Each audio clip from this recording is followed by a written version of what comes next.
Alors Doc, on en est où? Ah, bonsoir, inspecteur. Vous arrivez en plein milieu de l'autopsie. Aucune blessure apparente. Ils sont morts d'un arrêt cardiaque et les causes possibles sont nombreuses. Infarctus, suffocation, intoxication, etc. Et d'après toi, lequel serait le plus probable? Je ne peux rien vous affirmer pour le moment, mais je dirais empoisonnement, overdose ou cirrhose. Et vous avez du nouveau? On a interrogé la suspecte. Elle raconte qu'il lui arrivait souvent de rentrer plus tard que les autres. C'est d'ailleurs elle qui a découvert les corps inanimés et qui a appelé la police. Elle m'inspire rien qui vaille, voilà ce qu'on a trouvé sur les lieux. Lui, le soir de sa mort, il a mangé une pizza surgelée. D'après la suspecte, c'était son repas quotidien. Le congélateur est encore plein.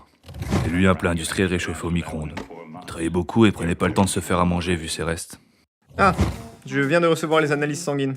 Il semblerait qu'il n'y ait aucune trace de poison ni de drogue. Par contre, ils étaient en état d'hyperglycémie, ce qui correspond parfaitement avec leur alimentation peu équilibrée et bourrée de sucre.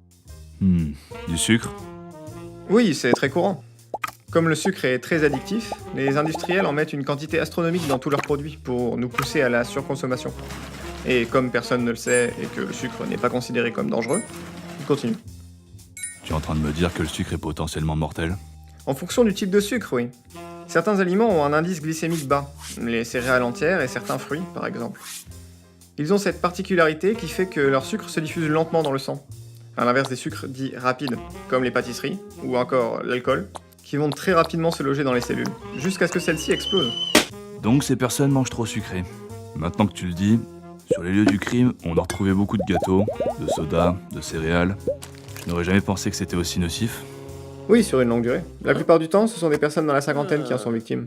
Même s'ils faisaient du sport ou paraissaient en bonne santé, le fait de consommer une quantité non négligeable de sucre entraîne hypertension, instabilité émotionnelle, obésité, voire même la mort. D'ailleurs, la suspecte avait un repas complètement différent. Il était cuisiné avec des produits complets et locaux, contrairement à ses anciens amis. Je pense que c'est un bon exemple de repas à prendre.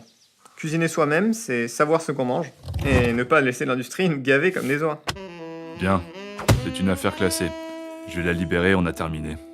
On mange où du coup? Waldo ou Burger Queen. Non, on a déjà fait Waldo 2 fois cette semaine. On se commande une pizza.